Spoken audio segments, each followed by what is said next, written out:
Salam sejahtera, terima kasih karena bersama dengan saya di Nazilin Unity Channel. Ini satu tindakan paling luar biasa yang tak kita jangka langsung sanggup dilakukan oleh Azmin Ali.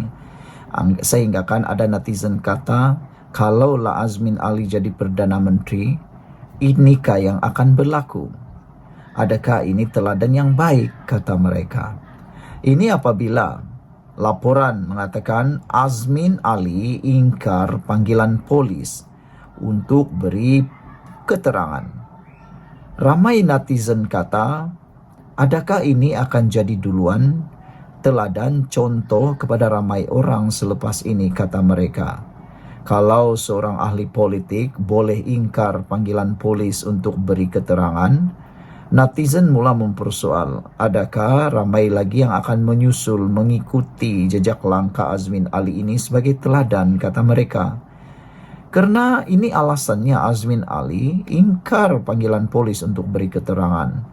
Saya sebelum ini belum pernah dengar ahli politik maupun orang-orang VIP yang berani ingkar panggilan polis untuk beri keterangan. Tapi ini kali pertama saya tahu seorang ahli politik, pemimpin negara, pemimpin yang pernah menjadi orang besar negara, mengingkar panggilan polis. Jadi kalau selepas ini ada panggilan polis terhadap ahli Dewan Undangan Negeri kah, ahli parlimen kah, orang-orang VIP kah, atau siapapun, tauke-tauke kah, atau siapapun, adakah mereka akan menjadikan tindakan Azmin ini sebagai duluan atau satu ikutan baru? Inilah yang menakutkan netizen, inilah yang menakutkan ramai orang. Tapi ini alasannya, Azmin Ali ingkar panggilan polis untuk beri keterangan. Kata beliau, setakat ini tidak akan ke balai polis. Itu kenyataan terkini Azmin Ali. Sewajarnya arahan tersebut digantung sehingga mahkamah selesai prosiding. Kita harus menghormati proses perundangan dalam negara kita, kata Azmin Ali pada sidang media di Ibu Pejabat PN di Kuala Lumpur hari ini. Azmin berkata demikian bagi menjawab soalan pemberita selepas memberitahu dia telah dipanggil polis mengikut Seksyen 111 Kanun Tata Cara Jenayah pada 7 Mei untuk direkodkan kenyataannya di Ibu Pejabat Polis Daerah Shah Alam esok. Meskipun dipanggil polis untuk memberi kenyataan, namun Ketua Pembangkang Selangor Muhammad Azmin Ali menegaskan dia enggan hadir ke balai polis. Sehingga ramai netizen mula tertanya-tanya, adakah Azmin akan menerima waran tangkap? Adakah Azmin akan diheret dengan waran tangkap untuk memberikan keterangan? Itu pun menjadi persoalan daripada netizen. Maklumlah ramai netizen ini yang tidak tahu undang-undang secara lebih mendalam. Sebaliknya, Azmin Ali, pemimpin PN ini, mencabar tindakan polis memanggilnya untuk memberi keterangan mengenai ucapan yang dibuatnya ketika sidang Dewan Undangan Negeri Selangor pada Mac. Azmin Ali mendakwa tindakan pihak berkuasa itu cubaan untuk menakut-nakutkan dirinya dan melanggar undang-undang, terutamanya perkara 72 Perlembagaan Persekutuan yang memberikan adun kekebalan daripada prosiding sivil dan jenayah terhadap perkara yang dibahaskan dan dibuat di dalam sidang Dewan Undangan Negeri. Susulan itu, saya sudah mengarahkan peguam untuk memfailkan permohonan di Mahkamah Tinggi Shah Alam untuk semakan kehakiman bagi menyemak tindakan dan keputusan pihak polis mengeluarkan notis berkenaan. Saya juga menghantar surat kepada pihak polis supaya dapat tangguhkan atau gantung tindakan memanggil saya bagi memberi keterangan berkaitan isu itu kerana prosiding mahkamah masih belum selesai. Bagi menghormati proses undang-undang, mereka polis sewajarnya menggantung sebarang arahan kerana ia jelas melanggar peruntukan sedia ada, katanya pada sidang media di Ibu Pejabat Perikatan Nasional di Kuala Lumpur hari ini. Bagaimanapun, Azmin berkata pihaknya tidak menerima sebarang maklum balas daripada polis berkaitan isu penangguhan itu. Sebelum ini, Azmin pada sidang Dewan Undangan Negeri Mac lalu dilaporkan meminta kerajaan negeri untuk menjelaskan Tindakan Perbadanan Kemajuan Negeri Selangor menjual hak pembangunan PJ Sentral yang dijangka memberi pulangan bernilai 1.04 bilion kepada Malaysian Resources Corporation Berhad MRCB pada nilai 270 juta. Sekian untuk kali ini. Jangan lupa tinggalkan komen anda. Tekan butang subscribe. Kita jumpa lagi. Salam sejahtera. Terima kasih kerana bersama dengan saya di Nazilin Unity Channel. Masih terkait dengan isu siasatan SPRM terhadap Menteri Besar Perlis. Kali ini, satu penafian dibuat. Ketua Bersatu Perlis menafikan lapor kepada SPRM. Kita lihat di sini, adakah ini ialah bibit perpecahan antara Parti Bersatu dan PAS di Perlis? Kalau ini benar-benar berlaku, ini menunjukkan satu perang saudara ataupun satu masalah dalaman sedang berlaku dalam Perikatan Nasional, khususnya untuk Parti Bersatu dan PAS yang ada di Perlis. Adakah ini adalah isyarat bahawa Perikatan Nasional kini lemah di Perlis dan bakal berpecah?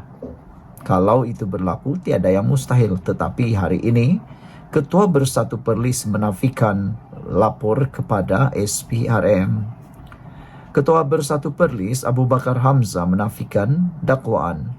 Beliau membuat laporan kepada Suruhanjaya Pencegahan Rasuah Malaysia SPRM yang membawa kepada siasatan terhadap Menteri Besar Perlis Muhammad Syukri Ramli serta anaknya. Abu Bakar yang juga adun Kuala Perlis berkata, beliau sudah membuat laporan polis untuk menyangkal dakwaan ditularkan di media sosial itu. Kata beliau, saya sudah membuat laporan polis menyangkal dakwaan itu sekeras-kerasnya. Kerana itu bukan pelan kita, Perikatan Nasional, katanya menurut Berita Harian. Abu Bakar berkata, 5 adun Bersatu Perlis juga menyokong kepimpinan Muhammad Syukri. Pada 30 April lalu, Muhammad Syukri yang juga Pesuruhjaya PAS Perlis ditahan selama 8 jam oleh SPRM dipercayai berkait tuduhan salah guna kuasa dalam projek pembekalan. Siasatan itu menyusul selepas laporan SPRM mengesahkan sedang menyiasat seorang pemimpin kanan di utara tanah air kerana disyaki melantik beberapa syarikat dipercayai mempunyai kepentingan dengannya membabitkan projek pembekalan dianggarkan bernilai RM300,000. Sumber SPRM berkata pemimpin itu juga disyaki melantik beberapa syarikat bagi kerja-kerja baik pulih dan penyelenggaraan jalan yang melibatkan peruntukan pejabat Menteri Besar kira-kira RM1 juta dan agensi itu dipercayai mempunyai kepentingan dengan anak pemimpin berkenan. Sebelum itu, anak Syukri antara 5 individu yang telah direman SPRM bagi membantu siasatan pemalsuan dokumen tuntutan berjumlah RM600,000, semuanya sudah dibebaskan dengan jaminan.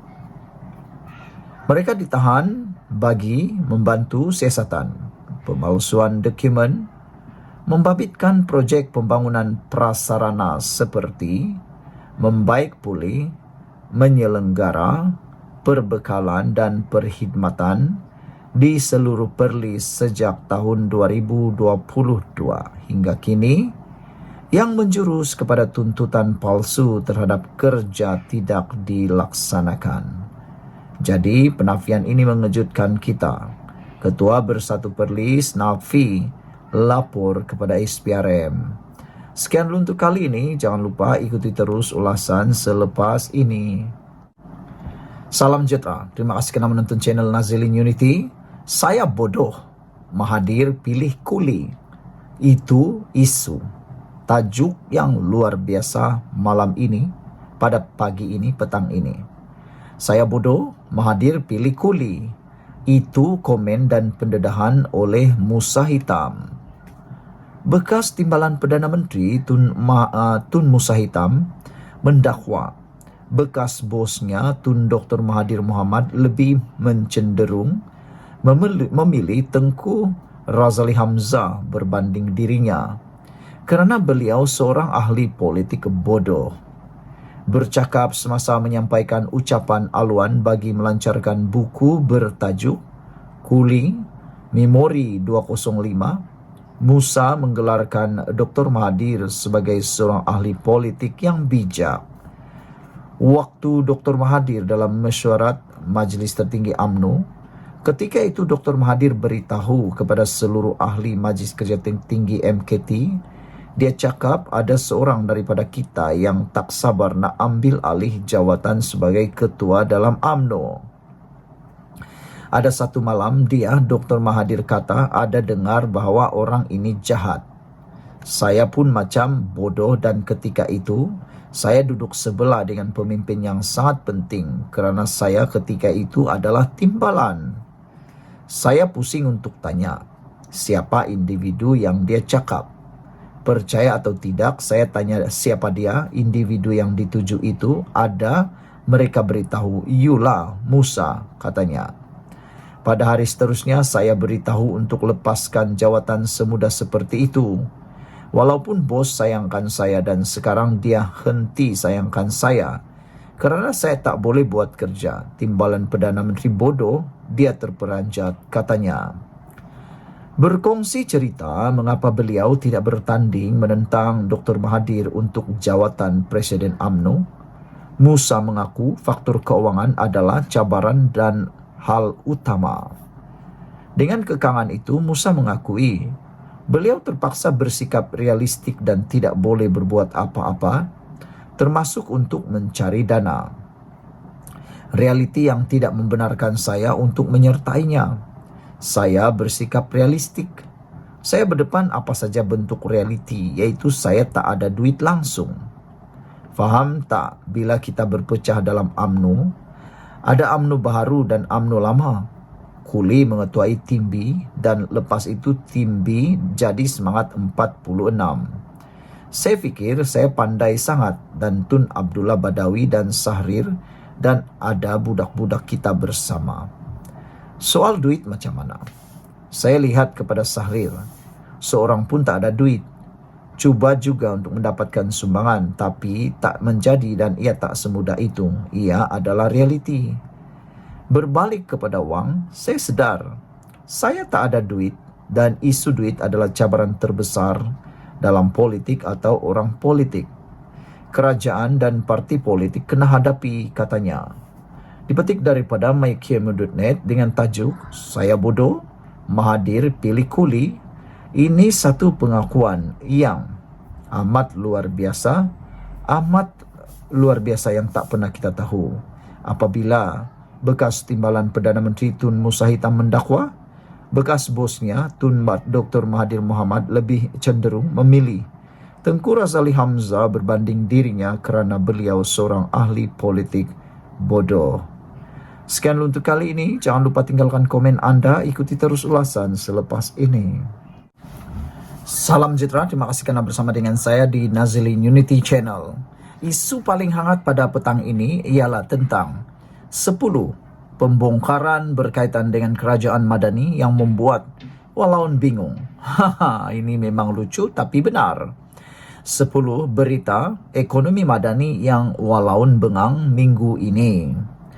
Ini antara punca kenapa PN PAS terus memainkan isu agama dan kaum untuk menutup siri-siri kejayaan ekonomi Madani yang mula menunjukkan hasil pada suku pertama 2024. Nombor 1, pelabur asing pembeli bersih di Bursa Malaysia dengan nilai RM 873.9 juta minggu lepas dan menghampiri RM 1 bilion minggu sebelumnya. Yang kedua, Bank Negara Malaysia BNM memaklumkan bahawa ekonomi Malaysia dalam landasan untuk mencapai sasaran pertumbuhan sehingga 5% tahun ini. Nombor 3, lebihan baki akaun semasa Malaysia suku pertama tahun 2024 pada jumlah yang lebih tinggi, yaitu RM16.2 bilion. Keempat, perbandingan pertumbuhan ekonomi suku pertama tahun 2024 Malaysia 4,2%, Indonesia 5,11%, Singapura 2,7%, Thailand 1,5%, Malaysia 4,2%. 5. Malaysia mengatasi Thailand sebagai negara kedua terbesar pasaran automotif. Keenam, pertumbuhan ekonomi Malaysia suku pertama 2024 ialah 4,2%, melebihi jangkaan Jabatan Perangkaan Malaysia DOSM pada 3,9%. Pada suku 4 2023 ialah 2,9% sahaja. Ketujuh, ringgit menunjukkan tren mengukuh tahun ini dan hari ini mencecah RM4,68 berbanding US dollar dengan jangkaan penurunan kadar faedah US.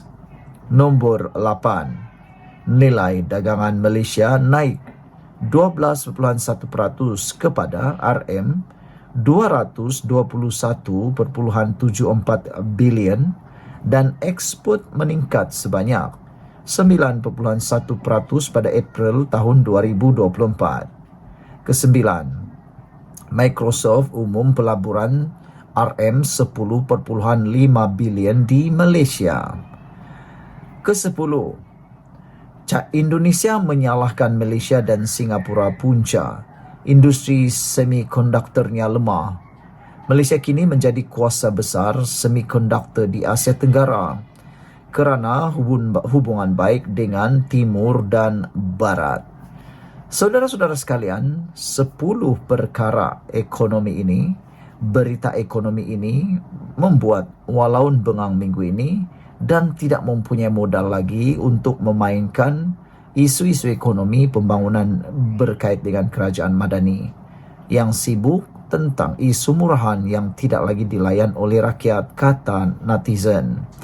Oleh Ahmad Mursi, ini antara punca kenapa PN PAS terus memainkan isu agama dan kaum untuk menutup siri-siri kejayaan ekonomi Madani yang mula menunjukkan hasil pada suku pertama tahun 2024.